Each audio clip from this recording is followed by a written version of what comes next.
ম্যাট্রিক্সের বিভিন্ন ধরনের প্রকারভেদ আছে এবং আমরা এখন বিভিন্ন ধরনের ম্যাট্রিক্সের প্রকারভেদ নিয়ে জানার চেষ্টা করব। তো একদম শুরুতে যেটা দেখব সেটা হচ্ছে সারি ম্যাট্রিক্স বা রো ম্যাট্রিক্স।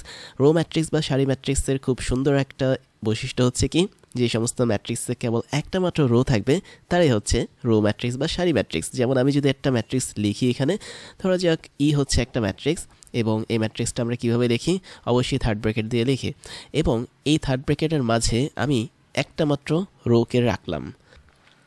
কিভাবে রাখলাম, আমরা এখানে কতগুলো উপাদান দিতে পারি, 1 2 3 এরকম উপাদানগুলো দিতে পারি। তাহলে খেয়াল করে দেখো, আমরা এখানে যেটা করেছি সেটা হচ্ছে একটা মাত্র রো এর মাধ্যমে আমরা এই ম্যাট্রিক্সটাকে লিখেছি, তার মানে এটা একটা রো ম্যাট্রিক্স। আবার আমি যদি আরেকটা জিনিস লিখি, ধরা যাক এক্স হচ্ছে একটা ম্যাট্রিক্স যেখানে আমি 1 2 দুইটা উপাদান দিলাম, এটাও কিন্তু একটা রো ম্যাট্রিক্স হিসেবে কাজ করবে, কেননা ও কিন্তু একটা রো বরাবর কাজ করছে, ওর কিন্তু সেকেন্ড আর কোনো রো নেই। বাট আমি যদি কলামের কথা তোমাদেরকে দেখাই, তাহলে প্রথম ম্যাট্রিক্সটাতে দেখো একটা কলাম, দুইটা কলাম, তিনটা কলাম আছে। দ্বিতীয় ম্যাট্রিক্সে দেখো একটা কলাম, দুইটা কলাম। তার মানে রো ম্যাট্রিক্সের মধ্যে কলামের সংখ্যা আমরা জানি না, বাট রো এর সংখ্যাটা আমরা জানি, যেটা হচ্ছে 1।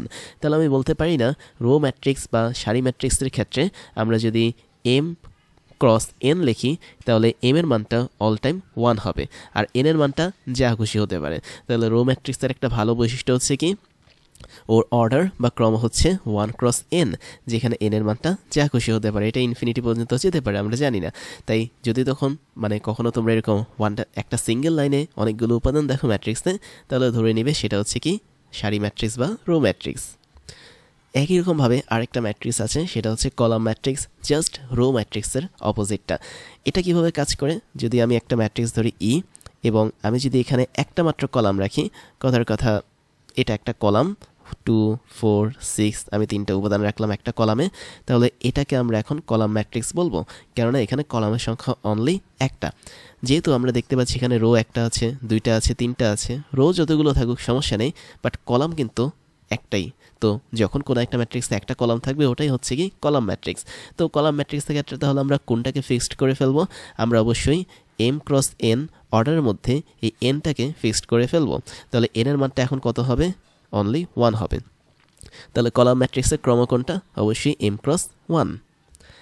এবার তোমাদেরকে একটা দারুণ ম্যাট্রিক্সের সাথে পরিচয় করিয়ে দিচ্ছি, সেটা হচ্ছে যদি আমাদের কোনো একটা ম্যাট্রিক্স এমন থাকে, কথার কথা পি হচ্ছে একটা ম্যাট্রিক্স এবং আমি তাকে জাস্ট 2 এরকম একটা উপাদানের মাধ্যমে লিখলাম, এটা এখন কি ম্যাট্রিক্স হবে।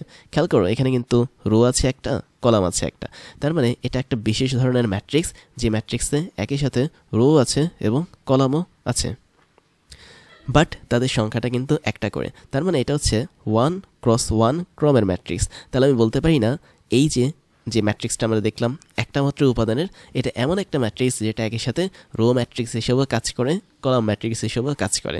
তাই তোমাদের বুঝতে হবে, যদি কখনো এরকম 1 ক্রস 1 এই ক্রমের ম্যাট্রিক্স দেয়, এটা both row matrix and column matrix. তারপরে যেটা দেখবো সেটা হচ্ছে খুবই ইন্টারেস্টিং, সেটা হচ্ছে নাল ম্যাট্রিক্স বা শূন্য ম্যাট্রিক্স। এবং খেয়াল করে দেখো, এই নাল ম্যাট্রিক্স বা শূন্য ম্যাট্রিক্সটা হচ্ছে কি, যে সমস্ত ম্যাট্রিক্সের প্রত্যেকটা উপাদান শূন্য থাকে, সেটাই হচ্ছে নাল ম্যাট্রিক্স। তাহলে খুবই সুন্দর জিনিস। তো আমি যদি এম ক্রস এন এর একটা ম্যাট্রিক্স আঁকি, এখানে ধরা যাক ই ইজ ইকুয়াল টু যে কোনো একটা ক্রমের ম্যাট্রিক্স আমি ধরলাম, এবং আমি তার উপাদানগুলো সবগুলো 0 বসিয়ে দিলাম, তাহলে তখন বলতে পারবে এই ম্যাট্রিক্সটা হচ্ছে নাল ম্যাট্রিক্স। তার মানে কোনো একটা ম্যাট্রিক্সে যদি প্রত্যেকটা উপাদানের মান শূন্য থাকে, তাহলে সেটা হয়ে যায় কি নাল ম্যাট্রিক্স। বাট এর মানে এই না যে এম এর মান শূন্য হবে বা এন এর মান শূন্য হবে। অনেকে মনে করে যে ক্রমটা মনে হয় শূন্য, আসলে তা না। এটা কি 2 ক্রস 2 ক্রমের একটা ম্যাট্রিক্স, বাট এখানে যেহেতু প্রত্যেকটা উপাদান শূন্য, তাই এটা একটা নাল ম্যাট্রিক্স। এখন বিষয়টা তোমাদের আরেকটু ক্লিয়ার করি, যে তুমি মাঝে মাঝে এরকম ম্যাট্রিক্স পেতে পারো, পি ইজ ইকুয়াল টু ধরো 0 0, এটা একটা ম্যাট্রিক্স পেলে, কিউ ইজ ইকুয়াল টু আরেকটা ম্যাট্রিক্স পেলে ধরো 0 0। দেখো আমি কিন্তু এখানে রো এবং কলাম ম্যাট্রিক্স এঁকেছি, বাট দুটো ক্ষেত্রে কিন্তু প্রত্যেকটা উপাদানকে 0 বসিয়েছি। আবার তুমি আরও একটা ম্যাট্রিক্স পেতে পারো যেখানে এরকম একটা 0 দেওয়া, তো এখানে প্রত্যেকটাই কিন্তু নাল ম্যাট্রিক্স বা শূন্য ম্যাট্রিক্স হিসেবে কাজ করবে। তোমার মনে হতে পারে প্রত্যেকটার মধ্যে এটা হচ্ছে রো ম্যাট্রিক্স, হ্যাঁ অবশ্যই রো ম্যাট্রিক্স, একই সাথে রো ম্যাট্রিক্স এবং নাল ম্যাট্রিক্স। এটা মনে হতে পারে কলাম ম্যাট্রিক্স, যেহেতু একটা কলাম দেখতে পাচ্ছি, অবশ্যই এটা কলাম ম্যাট্রিক্স, বাট একই সাথে এটা নাল ম্যাট্রিক্স। আবার এটা একই সাথে রো ম্যাট্রিক্স, একই সাথে কলাম ম্যাট্রিক্স, এবং একই সাথে এটা নাল ম্যাট্রিক্স। তার মানে এই যে আর ম্যাট্রিক্সটা লিখলাম, এটা তিনটা পরিচয়, রো ম্যাট্রিক্স, কলাম ম্যাট্রিক্স, নাল ম্যাট্রিক্স। তারপর আমরা যেটা দেখব সেটা হচ্ছে সিঙ্গলটন ম্যাট্রিক্স। এটাও খুব মজার একটা বিষয়। সেটা হচ্ছে যদি কোনো একটা ম্যাট্রিক্সে একটা মাত্র এলিমেন্ট থাকে বা উপাদান থাকে, সেটাই হচ্ছে সিঙ্গলটন ম্যাট্রিক্স। তাহলে আমি যদি এখানে যে কোনো একটা উপাদান দিয়ে, ধরা যাক এ, এটা এ হতে পারে, এটা 2 হতে পারে, এমনকি এটা কিন্তু 0 হতে পারে, তাই না? যা খুশি হতে পারে। তাহলে তখন আমরা এটাকে কি বলবো? একটা সিঙ্গলটন ম্যাট্রিক্স বলবো। আর খেয়াল করে দেখো তো, আমাদের এই সিঙ্গলটন ম্যাট্রিক্সে কয়টা রো, কয়টা কলাম আছে? একটাই মাত্র রো আছে, একটাই মাত্র কলাম আছে। তার মানে সিঙ্গলটন ম্যাট্রিক্সের যে ক্রম, সেটা অল টাইম 1 × 1 হয়ে থাকে, বা হচ্ছে একটা রো থাকে, একটা কলাম থাকে। এবং আমি যেখানে আরটাকে লিখেছি স্টার দিয়ে, এই আরের এখন পরিচয় তুমি বলো, কয়টা পরিচয় পাচ্ছ? আর একই সাথে এখানে রো ম্যাট্রিক্স হিসেবে কাজ করে, একই সাথে কলাম ম্যাট্রিক্স হিসেবে কাজ করে, একই সাথে এটা কিন্তু নাল ম্যাট্রিক্স হিসেবে কাজ করে। ফাইনালি এই আর ম্যাট্রিক্সের উপাদান একটাই, তাই এটা কিন্তু সিঙ্গলটন ম্যাট্রিক্স হিসেবেও কাজ করে। তাহলে আর ম্যাট্রিক্সটা ছোট বলে, ওর উপাদান একটা বলে ওকে অবহেলা করা উচিত নয়, কেননা ওর একসাথে 4টা পরিচয় আমরা এখন দেখতে পাচ্ছি। তার মানে সিঙ্গলটন ম্যাট্রিক্সটা বোঝা গেল। এবার যেটা দেখব সেটা হচ্ছে আমাদের আরও একটা বিশেষ ধরনের ম্যাট্রিক্স, সেটাকে বলা হয় অনুভূমিক ম্যাট্রিক্স বা হরিজন্টাল ম্যাট্রিক্স। তো নাম শুনে তো বোঝা যাচ্ছে যে এই ম্যাট্রিক্সের চেহারাটা কেমন হতে পারে, তাই না? খুবই সহজ। যে আমি যদি একটা ম্যাট্রিক্স লিখি ই, আমি কখনো এ লিখবো না, কারণ ই হচ্ছে আমার নামের অক্ষরদ্বয়, আমি এটাই বারবার লিখবো। কোনো একটা ম্যাট্রিক্স যদি দেখো সে শুয়ে আছে, মানে ম্যাট্রিক্সের চেহারাটাই এমন যে মোটামুটি এভাবে সে শুয়ে আছে, তাহলে সেটা অবশ্যই অনুভূমিক ম্যাট্রিক্স হবে। এখন কোনো একটা ম্যাট্রিক্স যদি এভাবে শুয়ে থাকে আমরা দেখতে পাই, তাহলে এই শুয়ে থাকা অবস্থা দেখো তো কোন সংখ্যাটা বেশি হতে পারে? রোয়ের সংখ্যা বেশি হবে নাকি কলামের সংখ্যাটা বেশি হবে? আমি স্পষ্ট দেখতে পাচ্ছি এখানে রোয়ের সংখ্যা কম হবে। কেন কম হবে আমি একটু বোঝাই। দেখো এখানে শুয়ে আছে মানে কি, কাছাকাছি 2টা রো বসে আছে, বাট অনেক দূর পর্যন্ত সে শুয়ে আছে মানে কি, তার মধ্যে কলামের সংখ্যা অনেক বেশি। তাই অনুভূমিক ম্যাট্রিক্সের মধ্যে আমাদের যে রোয়ের সংখ্যা সেটা হচ্ছে কম থাকে, আর কলামের সংখ্যাটা বেশি থাকে। তো কিভাবে থাকে? তাহলে আমরা একটা ম্যাট্রিক্স লিখে দেখাই। m × n যদি হয় কোনো একটা ম্যাট্রিক্সের ক্রম, তাহলে আনুভূমিক ম্যাট্রিক্স বা অনুভূমিক ম্যাট্রিক্স যেটাই বলি না কেন, হরিজন্টাল ম্যাট্রিক্সের ক্ষেত্রে m এর মানটা থাকবে হচ্ছে কম, বা রো এর মানটা থাকবে হচ্ছে কম, n এর মানটা থাকবে হচ্ছে বেশি। তাই যদি হয় তাহলে আমরা বলতে পারি m সবসময় n এর চেয়ে ছোট হবে ফর হরিজন্টাল ম্যাট্রিক্স। তাহলে আমি এরকম একটা ম্যাট্রিক্স এঁকে দেখাই। তো ম্যাট্রিক্সটা মোটামুটি আনুভূমিক বরাবর থাকবে। তো সেক্ষেত্রে আমি এখানে 2, 3, 4 লিখতে পারি, 5, 6, 7 লিখতে পারি। খেয়াল করে দেখো তো আমাদের এখানে রো কয়টা আছে? টোটাল রো আছে হচ্ছে আমাদের এখানে 2টো, আর এখানে টোটাল কলাম আছে হচ্ছে 3টা।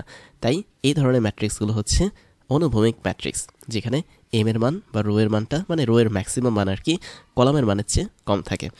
তার মানে আমরা এখানে আরেকটা বিষয় কিন্তু পাবো, যেহেতু অনুভূমিক ম্যাট্রিক্স আছে, অবশ্যই উলম্ব ম্যাট্রিক্সও আছে, যেটাকে বলা হয় ভার্টিক্যাল ম্যাট্রিক্স। ভার্টিক্যাল ম্যাট্রিক্স দেখতে কেমন? একই রকম, মানে হচ্ছে কনসেপ্টটা একদমই সেম। অর্থাৎ তুমি যদি কোনো একটা জিনিসকে উলম্ব বা ভার্টিক্যাল বরাবর দেখতে চাও, তাহলে সে অবশ্যই দাঁড়িয়ে আছে, আর কেউ যদি দাঁড়িয়ে থাকে তাহলে তার সাইজটা মোটামুটি এমন হবে। এখন দাঁড়িয়ে থাকা অবস্থায় তার রোয়ের সংখ্যা, কলামের সংখ্যা কেমন হতে পারে? খেয়াল করো, দাঁড়িয়ে থাকে মানে কি, ওর মধ্যে অনেকগুলো রো থাকতে পারে, তাই না? বাট সে যেহেতু দাঁড়িয়ে আছে, তার মানে তার মধ্যে কলামের সংখ্যাটা কম হবে। তাই উলম্ব ম্যাট্রিক্স যেগুলো, সেগুলোর মধ্যে অবশ্যই রো এর সংখ্যাটা বেশি হয়ে যায় আর কলামের সংখ্যাটা কম হয়। তো আমি যদি এরকম একটা ম্যাট্রিক্স তোমাদেরকে দেখাই, তাহলে m × n হচ্ছে কি ম্যাট্রিক্সের ক্রম, যেখানে উলম্ব ম্যাট্রিক্সের ক্ষেত্রে m এর মানটা হয়ে যায় এখন বেশি, এবং n এর যে মানটা এটা হয়ে যাবে আমাদের কম। তো তাই যদি হয় তাহলে আমি বলতে পারি m এর মানটা এখানে n এর চেয়ে বড় থাকবে। তো এরকম একটা ম্যাট্রিক্স তোমাদেরকে দেখাই, যদি আমি উলম্ব ম্যাট্রিক্স বলতে চাই, সেটা হচ্ছে ধরো এখানে 2, 3 দিলাম, 4, 5 দিলাম, 6, 7 দিলাম। তাহলে এখানে দেখতে পাচ্ছ 3টা হচ্ছে আমাদের রো, বাট 2টা হচ্ছে আমাদের এখানে কলাম। তাই এটা হচ্ছে কি একটা উলম্ব ম্যাট্রিক্স, বা ম্যাট্রিক্সটাকে দেখে মনে হচ্ছে সে আসলে দাঁড়িয়ে আছে। এবার তোমাদের যেখানে কনফিউশন লাগবে সেটা হচ্ছে, আমরা তো রো ম্যাট্রিক্স, কলাম ম্যাট্রিক্স পড়েছি, তাই না? সারি ম্যাট্রিক্স, স্তম্ভ ম্যাট্রিক্স। ওদের সাথে এই আনুভূমিক এবং উলম্ব ম্যাট্রিক্সের পার্থক্যটা কি? পার্থক্য আসলে তেমন কিছুই না। আমরা যখন কোনো একটা রো ম্যাট্রিক্স পড়েছিলাম, ধরো আর হচ্ছে একটা রো ম্যাট্রিক্স, তখন সেটাকে কীভাবে লিখতাম? ধরো যাক 3টে উপাদান দিলাম A, B, C, তাহলে এটাও তো আসলে শুয়ে আছে বা অনুভূমিকভাবে আছে, তাই না? হ্যাঁ, আমি 100% তোমার সাথে একমত যে এটাও অনুভূমিক ম্যাট্রিক্স। তার মানে এই ম্যাট্রিক্সের আসলে এখন পরিচয় দুটো। এটা একই সাথে রো ম্যাট্রিক্স বা বলা যায় আমাদের সারি ম্যাট্রিক্স, এবং একই সাথে এটা হচ্ছে অনুভূমিক ম্যাট্রিক্স। আবার তুমি কলাম ম্যাট্রিক্সটাকে দেখেছো, কলাম ম্যাট্রিক্সে কি থাকে, একটা মাত্র কলাম থাকে, তাই না? যেমন ধরে নিলাম এ বি সি। এখন এটাকে দেখো তো তুমি বলতে পারো, আচ্ছা আমি এটাকে ডি দিই, তো এটাকে দেখো তো তুমি বলতে পারো যে এটা একটা উলম্ব ম্যাট্রিক্স হতে পারে। হ্যাঁ, 100% তোমার সাথে আমি একমত, কেননা এটা কিন্তু উলম্ব ম্যাট্রিক্স। বাট এই সি ম্যাট্রিক্সের তাহলে পরিচয় দুটো, একটা হচ্ছে সে একই সাথে উলম্ব ম্যাট্রিক্স, একই সাথে সে হচ্ছে আমাদের কলাম ম্যাট্রিক্স।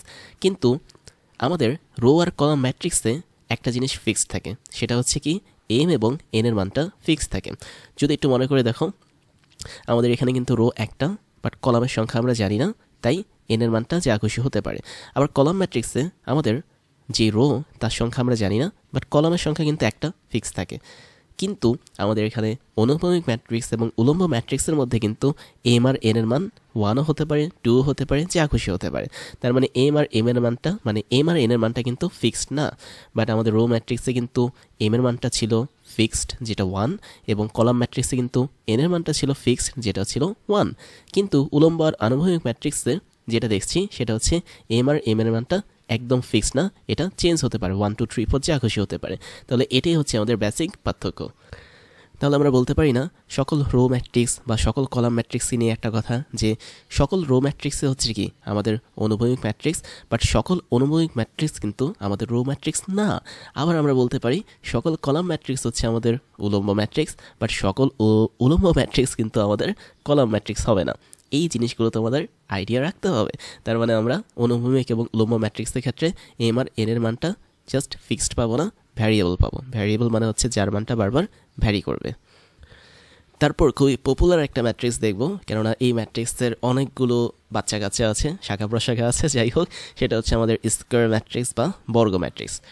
আচ্ছা, বর্গ জিনিসটা কি? যার দুটো বাহু সমান থাকে, দ্যাট মিন্স যেটার দৈর্ঘ্য এবং প্রস্থ সমান থাকে সেটাকে মোটামুটি বর্গ বলে।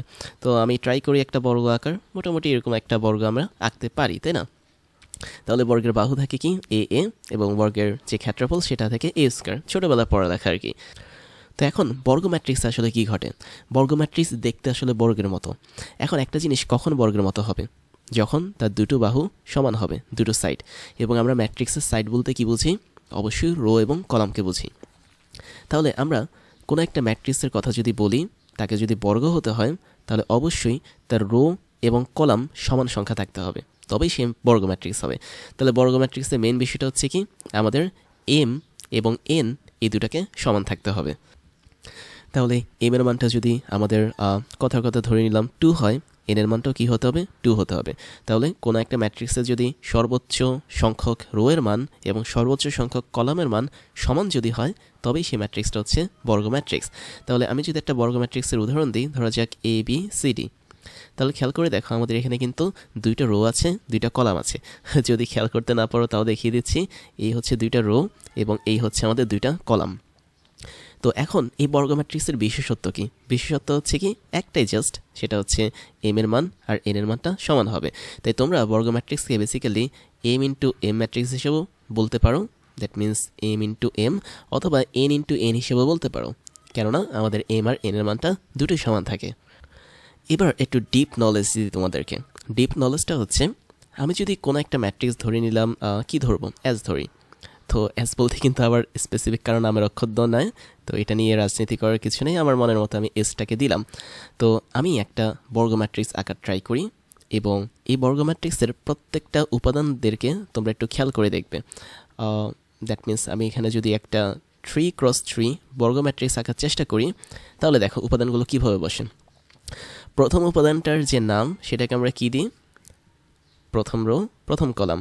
তারপর এটা হচ্ছে প্রথম রো দ্বিতীয় কলাম, তারপর এটা হচ্ছে প্রথম রো তৃতীয় কলাম।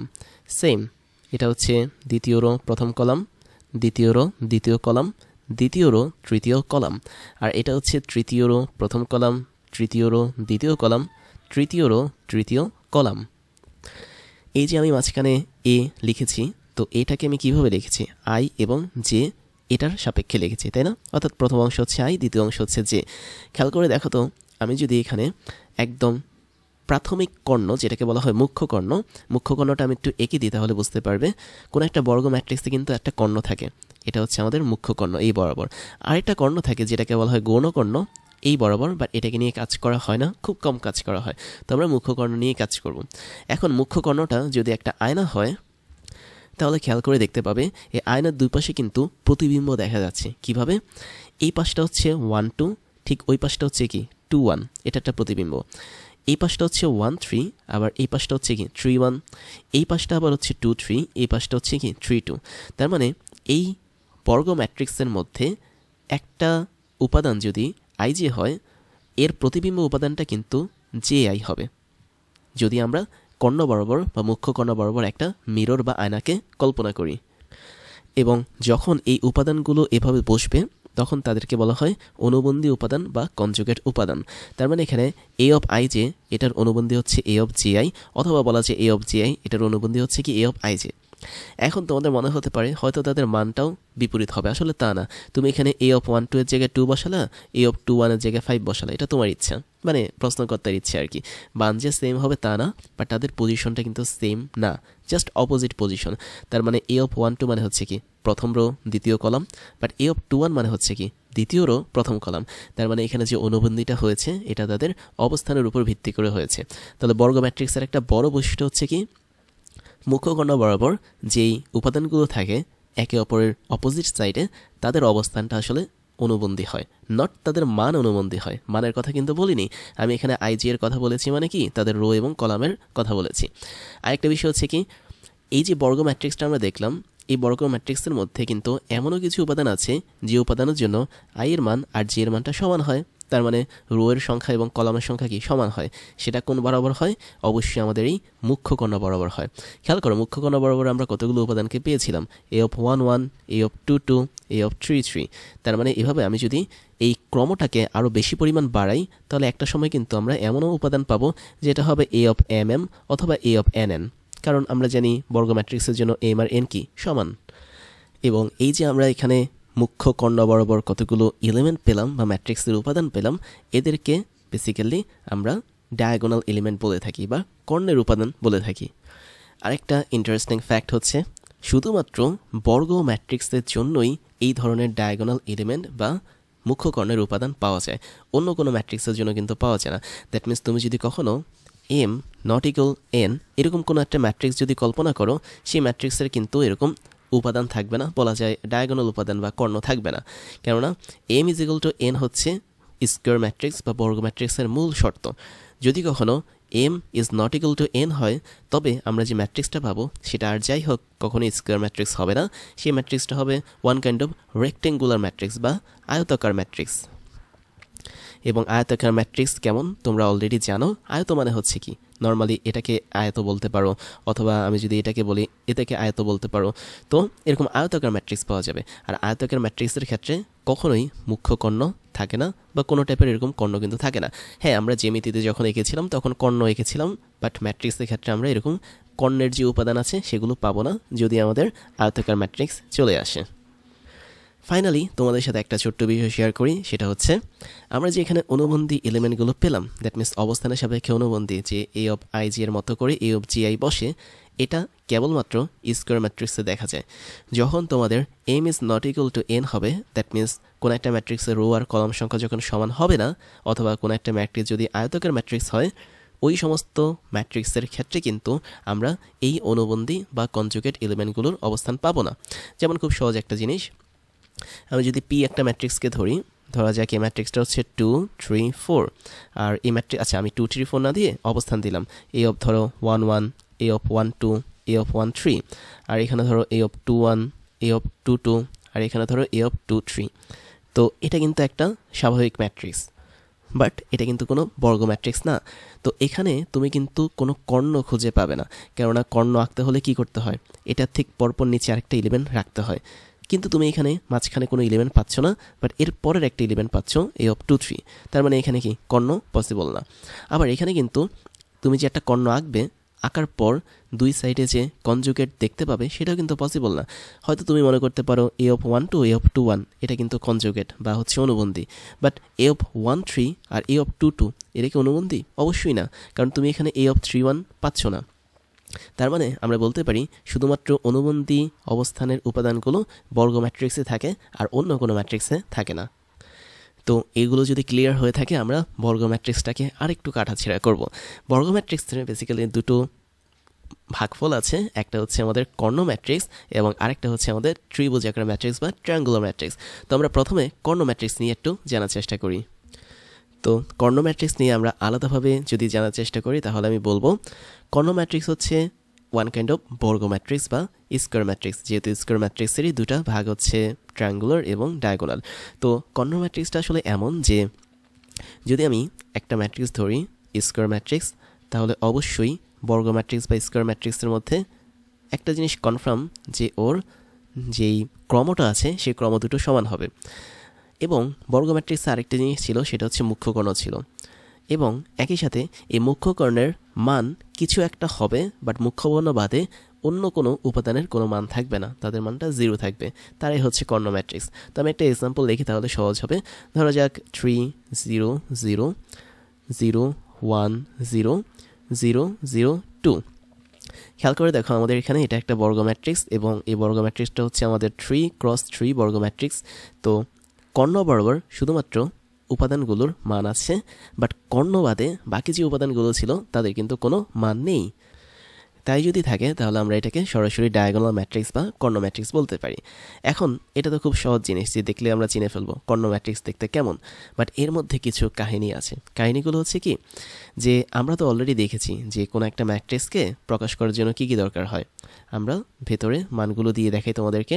একটা হচ্ছে আমাদের, আচ্ছা আমি একটু ব্ল্যাক কালারে লিখি, আমাদের এই মানগুলোর দিকে একটু ভালোভাবে নজর দিতে হবে। আমরা জানি যে প্রথমে A11 বসে, A12 বসে, A13 বসে, A21 বসে, A22 বসে, A23 বসে, তারপরে A31, A32, তারপর হচ্ছে A33। এই কয়টা জিনিস কিন্তু বসে একটা 3x3 ম্যাট্রিক্সের উপাদান হিসেবে।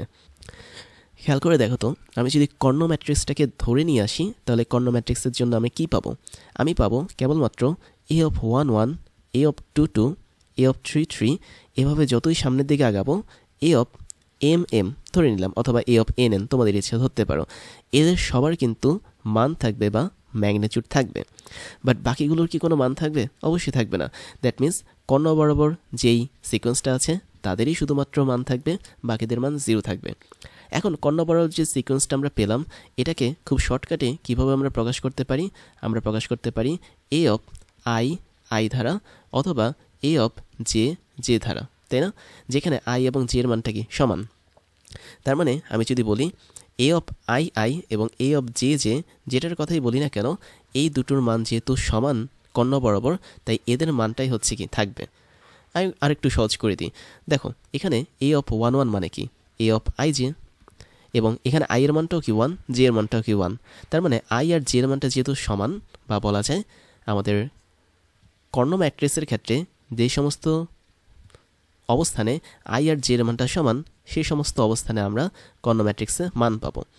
আর যে সমস্ত অবস্থানে I আর J এর মানটা সমান না, খেয়াল করে দেখো আমি যদি A12 ধরি, এটা কি I এর মানটা হচ্ছে 1, J এর মানটা হচ্ছে 2।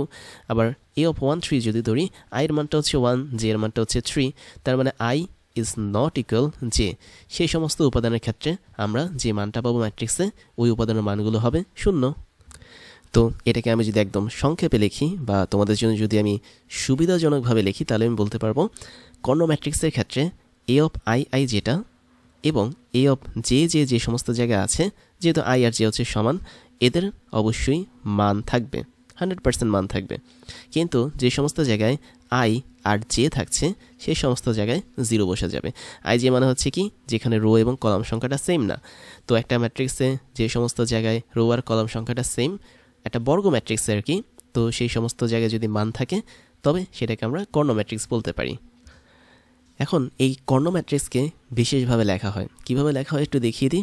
যেহেতু ডায়াগোনাল ম্যাট্রিক্স বলে এটাকে, তাই এটাকে ডিগ লেখা হয়, দ্যাট মিন্স DIG, এবং এর ভিতরে ডায়াগোনালের মানগুলো জাস্ট লেখা হয়। কীরকম মান? যেমন আমরা বলতে পারি এখানে A11, A22, হচ্ছে A33, এভাবে মান বসে। যেমন আমি যদি আমাদের এই ম্যাট্রিক্সের কথা বলি, তাহলে এক্ষেত্রে আমরা এই টোটাল ম্যাট্রিক্সের যেই রিপ্রেজেন্টেশন আছে বা প্রকাশ আছে, সেটাকে এভাবে প্রকাশ করতে পারি dig3, 1, 2 হিসেবে।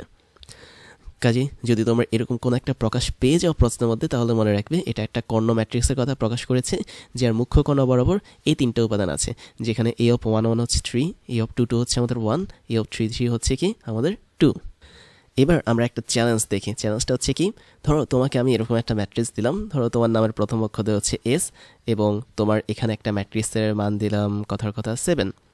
এখন এটার আসলে পরিচয় কি?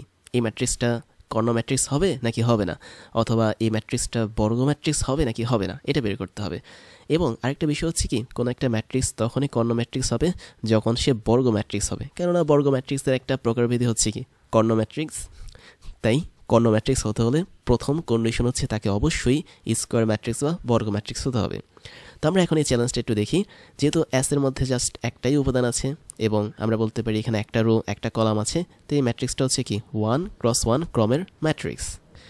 যেহেতু তার রো এবং কলামের সংখ্যা সমান, তার মানে আমরা চোখ বন্ধ করে বলতে পারি এটা হচ্ছে একটা বর্গ ম্যাট্রিক্স বা স্কোয়ার ম্যাট্রিক্স। এখন বর্গ ম্যাট্রিক্স হলেই তো হবে না, এটা কি কর্ণ ম্যাট্রিক্স সেটাও কিন্তু বের করতে হবে। কর্ণ ম্যাট্রিক্সের কন্ডিশন ছিল কি, ডায়াগোনাল বা কর্ণ বরাবর মান থাকবে, বাট বাকি এলিমেন্টের মান থাকবে না। বাট এই এস বেচারা এমনই একটা ম্যাট্রিক্স যে তার আসলে ডায়াগোনাল বানানোর সুযোগ হয়নি, তার মধ্যে একটাই মাত্র উপাদান। বাট সে যদি আরও বড় কোনো ম্যাট্রিক্স হতো তাহলে সে অবশ্যই কী করতো, একটা ডায়াগোনাল বানাতে পারতো, যেহেতু সে একটা বর্গ ম্যাট্রিক্স। অর্থাৎ আমি যদি এখানে 2 দ্বারা রিপ্লেস করে দিতাম রো আর কলামকে, তাহলে অবশ্যই 7 থাকতো কি একদম প্রথম রোয়ের প্রথম উপাদান হিসেবে। তাহলে আমি এই 7টাকে কিন্তু তুলনা করতে পারি A(1)(1) সাথে, তাই না? এই 7টাকে আমি তুলনা করতে পারি A প্রথম রো প্রথম কলাম। যেহেতু প্রথম রো প্রথম কলাম আছে, তার মানে এটা একটা কর্ণ ম্যাট্রিক্স হিসেবে কাজ করবে।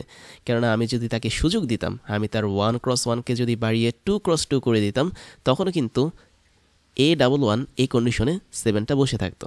তাহলে এটা নিশ্চিত যে এটা আমাদের একটা ডায়াগোনাল ম্যাট্রিক্স হিসেবে কাজ করবে, যেহেতু সে হচ্ছে কি একটা বর্গ ম্যাট্রিক্স। তো এটা ভাবার কোনো কারণ নেই যে ওর মধ্যে কোনো ডায়াগোনাল নেই, আসলে আছে, বাট প্রথম উপাদান হিসেবে 7টা বসে আছে। তাহলে এই 7টাই হচ্ছে কি আমাদের এই ম্যাট্রিক্সের জন্য এক্সাক্ট ডায়াগোনাল বা কর্ণ হিসেবে কাজ করছে। এবার যেটা করতে পারি সেটা হচ্ছে কর্ণ ম্যাট্রিক্সের প্রকারভেদটা দেখে ফেলি। তার মানে কর্ণ ম্যাট্রিক্স এখনও আমাদের ছেড়ে যায়নি। প্রথম প্রকারভেদটা হচ্ছে কি স্কেলার ম্যাট্রিক্স, দ্বিতীয় প্রকারভেদটা হচ্ছে ইউনিট ম্যাট্রিক্স বা একক ম্যাট্রিক্স। তো স্কেলার ম্যাট্রিক্সটা একদমই সোজা। ফার্স্ট কথা হচ্ছে কোনো একটা ম্যাট্রিক্স যদি বর্গ ম্যাট্রিক্স হয় সে তখন কর্ণ ম্যাট্রিক্স হতে পারবে। আবার কর্ণ ম্যাট্রিক্স যদি কোনো একটা ম্যাট্রিক্স হয়ে থাকে সে তখন স্কেলার ম্যাট্রিক্স হতে পারবে। তার মানে স্কেলার ম্যাট্রিক্স পাওয়া এত সোজা না। প্রথমে একটা ম্যাট্রিক্সকে বর্গ ম্যাট্রিক্স হতে হবে, তারপর এই ম্যাট্রিক্সকে কর্ণ ম্যাট্রিক্স হতে হবে, ফাইনালি আমাদের ওই ম্যাট্রিক্সটা স্কেলার ম্যাট্রিক্স হবে। স্কেলার ম্যাট্রিক্সটা আসলে একদমই সোজা জিনিস। সেটা হচ্ছে আমরা তো দেখেছিলাম যে কর্ণ ম্যাট্রিক্সের মধ্যে শুধুমাত্র মুখ্য কর্ণ বা ডায়াগোনাল বরাবর কোনো একটা বর্গ ম্যাট্রিক্সের মান থাকে। এখন ওই মানগুলো যদি সমান হয় তবেই সেটা হচ্ছে স্কেলার ম্যাট্রিক্স। আমি খুব সহজ একটা উদাহরণ দিই। তো ই হচ্ছে ইমতিয়াজ, মানে আমি। তো এখানে আমি যদি একটা ম্যাট্রিক্স আঁকি সেটা হচ্ছে কত আঁকবো, আমরা অবশ্যই একটা বর্গ ম্যাট্রিক্স আঁকবো, এমনভাবে আঁকবো যাতে তার ডায়াগোনাল এলিমেন্ট বা কর্ণের উপাদানগুলো যেন সমান হয়। আমি দিলাম 2 0 0 0 2 0 0 0 2। তাই যদি হয় তাহলে খেয়াল করে দেখো এটা হচ্ছে একটা 3x3 ক্রমের ম্যাট্রিক্স, এবং এই ম্যাট্রিক্সটা কিন্তু একই সাথে কর্ণ ম্যাট্রিক্স, কেননা এখানে শুধুমাত্র কর্ণ বরাবরই মান আছে, বাকি ম্যাট্রিক্সের কিন্তু কোনো মান নেই। আবার এই ম্যাট্রিক্সের কর্ণ বরাবর যে মানগুলো সেগুলো কিন্তু ফিক্সড, তার মানে কর্ণ বরাবর মানগুলো সেম। এই ধরনের ম্যাট্রিক্সগুলোকে বলা হয় স্কেলার ম্যাট্রিক্স। তাহলে স্কেলার ম্যাট্রিক্সের জন্য আমি বলতে পারি A(i) অথবা A(j) যেগুলো আছে এই উপাদানগুলোর মান সমান। তো আমি এখানে সরাসরি ইকুয়াল দিতে পারি। দ্যাট মিনস A(i) যদি বলি তাহলে প্রথম রো প্রথম কলাম অথবা দ্বিতীয় রো দ্বিতীয় কলাম এই মানগুলো কিন্তু সমান। একই সাথে আমরা জানি যে কোনো একটা কর্ণ ম্যাট্রিক্সের জন্য কিন্তু I(j) এই উপাদানগুলো হচ্ছে ডায়াগোনাল বরাবর কাজ করে। তো সেক্ষেত্রে আমি যদি এখান থেকে একটা ফর্মুলা তৈরি করি স্কেলার ম্যাট্রিক্সের জন্য, তাহলে কেমন হবে? ফর্মুলাটা হচ্ছে এরকম, ধরো A(i) হচ্ছে কোনো একটা স্কেলার ম্যাট্রিক্সের যে কোনো একটা উপাদানের মান, বা বলা যায় কোনো একটা বর্গ ম্যাট্রিক্স, আমি স্কেলার বাদ দিলাম, কোনো একটা বর্গ ম্যাট্রিক্সের যে কোনো একটা এলিমেন্ট বা উপাদানের যে মান সেটা হচ্ছে A(i)। আই হচ্ছে রো, যে হচ্ছে কি কলাম। এখন এই A(i)'র মানটা সেম হবে। সেম বলতে আমি ধরলাম এ হবে, যেহেতু তুমি এখানে দেখতে পাচ্ছ তিনোটা ক্ষেত্রে ডায়াগোনাল বরাবর 2 হচ্ছে কি সমান, তো আমি ধরলাম এই 2টাই হচ্ছে কি আমাদের এ, এবং বাকি যে উপাদানগুলো দেখো এগুলোর মান কিন্তু 0, যেহেতু এটা কর্ণ ম্যাট্রিক্স তাই বাকি উপাদানের মান কি 0। তো কখন এ হবে? ওই সময়টাতে যখন রো এর মান এবং কলামের মানটা সেম থাকবে। খেয়াল করে দেখো, এটা হচ্ছে প্রথম রো প্রথম কলাম, এটা হচ্ছে দ্বিতীয় রো দ্বিতীয় কলাম, এটা হচ্ছে তৃতীয় রো তৃতীয় কলাম। তার মানে যখন রো এর সংখ্যা এবং কলামের সংখ্যা সেম হবে, ঠিক ওই সময়টাতে আমরা একই মান পাবো ওই এলিমেন্টগুলোর বা উপাদানগুলোর। এবং যখন রো আর কলাম সংখ্যা সেম হবে না, যেমন এখানে দেখো এই জিরোটা হচ্ছে কি প্রথম রো দ্বিতীয় কলাম, এই জিরোটা কোথায় আছে প্রথম রো তৃতীয় কলামে আছে, এই জিরোটা কোথায় তৃতীয় রো দ্বিতীয় কলামে আছে। তার মানে যখন আই আর জে সমান হবে না, ওই সময়টাতে আমরা যে মানগুলো পাবো এই স্কেলার ম্যাট্রিক্সে সেটা হবে কি শূন্য। তাহলে বোঝা গেল আমাদের স্কেলার ম্যাট্রিক্সের যদি কখনো শর্ত দিয়ে থাকে তোমাদের কন্ডিশনটা, তাহলে সেই কন্ডিশনটা হচ্ছে ওয়ান অ্যান্ড অনলি এই কন্ডিশনটা। তো এটা আমরা এভাবে মনে রাখবো। এছাড়া আরেকটা বিষয় আছে, সেটা হচ্ছে আমি যদি তোমাদেরকে আরেকটা ইন্টারেস্টিং ম্যাট্রিক্স দেখাই, সেটা হচ্ছে পি। ধরো নাও এখানে শুধুমাত্র 3 দেওয়া, একটা মাত্র এলিমেন্ট দেওয়া, তো এটা কি স্কেলার ম্যাট্রিক্স হবে? এবং তার আগে কোশ্চেন করতে হবে এটা কি বর্গ ম্যাট্রিক্স? আমি দেখছি এখানে 1x1, তার মানে এটা একটা বর্গ ম্যাট্রিক্স। তারপরে কোশ্চেন হচ্ছে কি এটা কি কর্ণ ম্যাট্রিক্স? অবশ্যই, কারণ আমি একটু আগে দেখিয়েছিলাম কর্ণ ম্যাট্রিক্সে আমাদের এটাই আসলে মুখ্য কর্ণ হিসেবে কাজ করবে। যদিও একটা উপাদান আছে, তাকে যদি সুযোগ দেওয়া হতো সে বড় হয়ে একটা সুন্দর কর্ণ তৈরি করতে পারত। ফাইনালি আমরা দেখতে পাচ্ছি কর্ণ বরাবর কেবলমাত্র একটা এলিমেন্ট আছে 3, তার মান চেঞ্জ হচ্ছে না, একটাই আছে, তাই এটা কিন্তু স্কেলার ম্যাট্রিক্স হিসেবে কাজ করবে। তাই স্কেলার ম্যাট্রিক্স হওয়ার মেইন যে শর্তটা সেটা হচ্ছে এই দুটো। এবং যেহেতু এই 3টা শুধুমাত্র কর্ণ বরাবরই থাকছে, তার মানে আমরা বলতে পারি এটাও একটা স্কেলার ম্যাট্রিক্স। এবার এই ম্যাট্রিক্সে কিন্তু আরও কতগুলো পরিচয় আছে তোমরা জানো, এবং পরিচয়গুলো কি যদি একটু মনে করিয়ে দিই। এই ম্যাট্রিক্সে একটা মাত্র রো আছে, তাই এটা হচ্ছে রো ম্যাট্রিক্স। এই ম্যাট্রিক্সে একটা মাত্র কলাম আছে, তাই এটা হচ্ছে কলাম ম্যাট্রিক্স। এই ম্যাট্রিক্সে একটা মাত্র উপাদান আছে, তাই আমরা বলতে পারি এই ম্যাট্রিক্সের উপাদান যেহেতু একটা, তার মানে এটা কি সিঙ্গেলটন ম্যাট্রিক্স। আবার এই ম্যাট্রিক্সে আমি যদি 3টা বাদ দিয়ে মাঝখানে 0 বসিয়ে দিই, তাহলে এই ম্যাট্রিক্সের কিন্তু নাম হয়ে যাবে কি নাল ম্যাট্রিক্স। কেননা নাল ম্যাট্রিক্সটা যে কোনো ক্রম বা যে কোনো অর্ডারের হতে পারে, বাট ওর সবগুলো উপাদান কি হতে হবে শূন্য হতে হবে।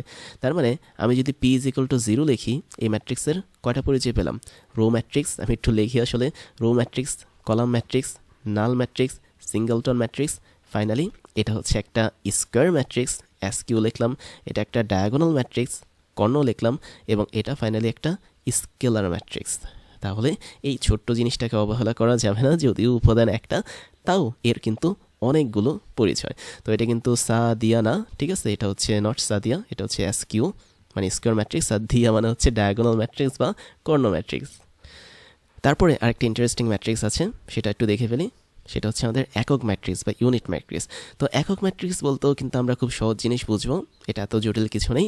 সেটা হচ্ছে যদি আমাদের কোনো একটা কর্ণ ম্যাট্রিক্সের প্রত্যেকটা কর্ণের উপাদান 1 হয়, তবে সেটাই হচ্ছে কি আমাদের ইউনিট ম্যাট্রিক্স বা একক ম্যাট্রিক্স।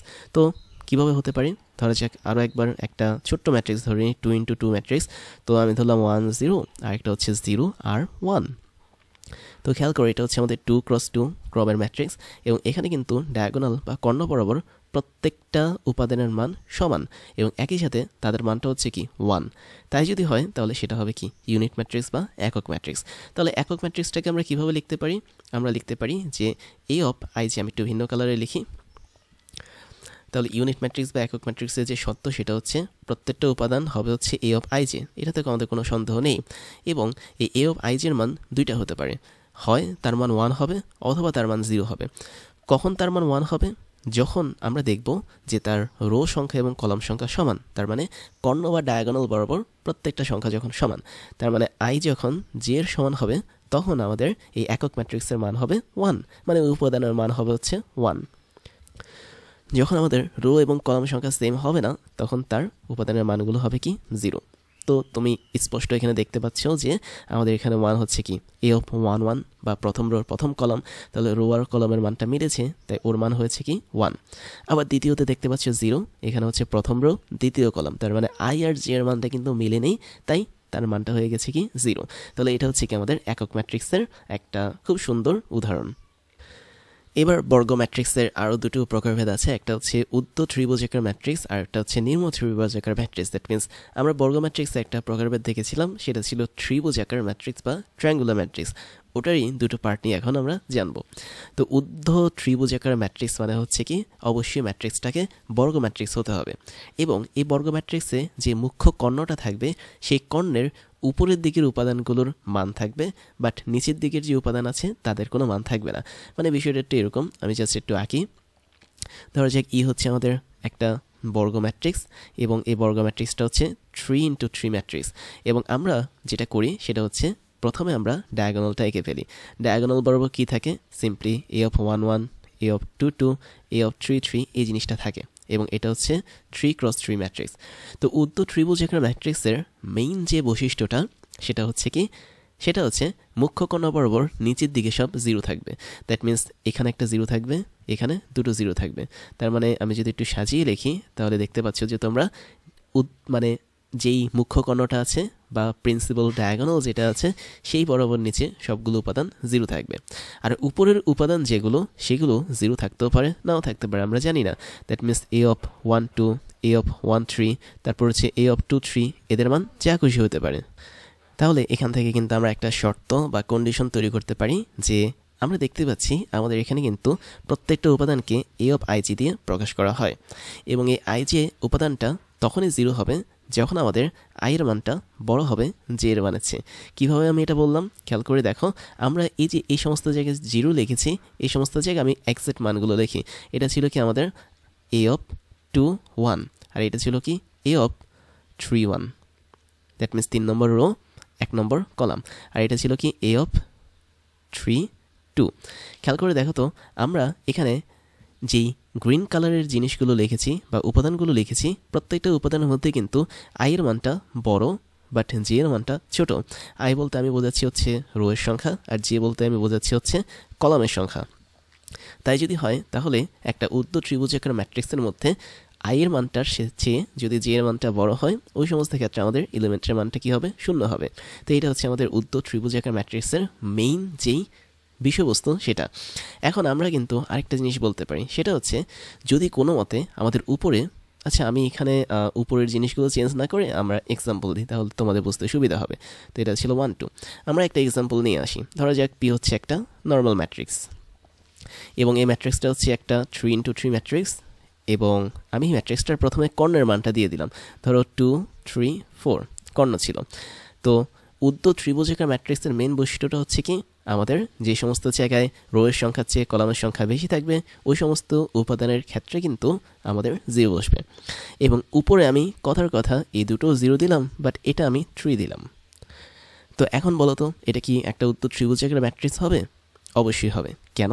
কারণ ঊর্ধ্ব ত্রিভুজাকার ম্যাট্রিক্সের মেইন বৈশিষ্ট্যটা হচ্ছে বা মেইন কনসার্ন হচ্ছে মুখ্য কর্ণের নিচে থাকা এতটুকু জায়গাকে নিয়ে। এই জায়গার প্রত্যেকটা উপাদান যদি জিরো হয় তবেই সেটা ঊর্ধ্ব ত্রিভুজাকার ম্যাট্রিক্স হবে।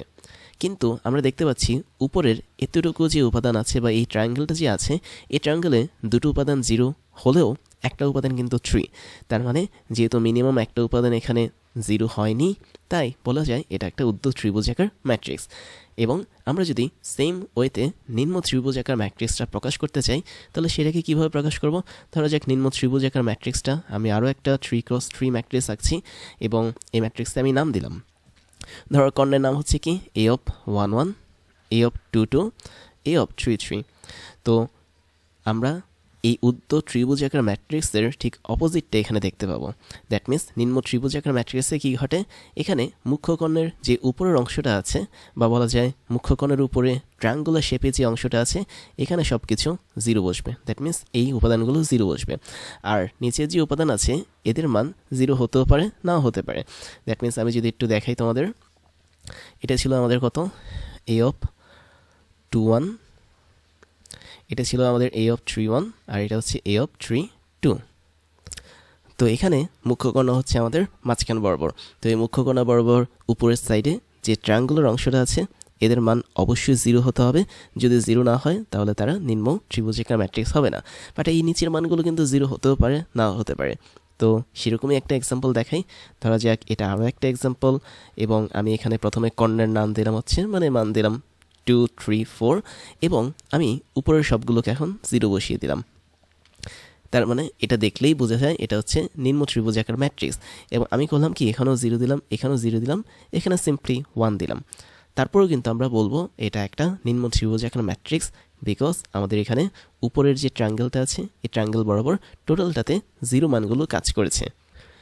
তো এখন খেয়াল করে দেখো তো, আমরা যদি উপরের এলিমেন্টগুলোর মানগুলোকে বসাই, দ্যাট মিনস এই 0-র বদলে যদি আমি এক্সাক্ট মানগুলোকে বসাই, তাহলে কেমন হবে সেটা? এটা ছিল a অফ 1 2, এটা ছিল a অফ 1 3, আর এটা ছিল a অফ 2 3। তাহলে আমি বলতে পারি না যেই সমস্ত জায়গায় আমাদের a অফ ij বসে আছে, দ্যাট মিনস একটা ম্যাট্রিক্সের প্রত্যেকটা উপাদানকে কিন্তু a অফ ij দিয়ে প্রকাশ করা হয়। তো যে সমস্ত জায়গায় আমরা i এর মানটা কম দেখতে পাচ্ছি যে তুলনায়, ওই সমস্ত জায়গায় কিন্তু আমাদের নিম্ন ত্রিভুজাকার ম্যাট্রিক্সের ক্ষেত্রে উপাদানের মান হবে 0। খেয়াল করো, এখানে a অফ 1 2, এখানে কিন্তু i এর মানটা j এর চেয়ে ছোট। a অফ 1 3, এখানে i এর মানটা j এর চেয়ে ছোট। a অফ 2 3, এখানেও কিন্তু i এর মানটা j এর চেয়ে ছোট।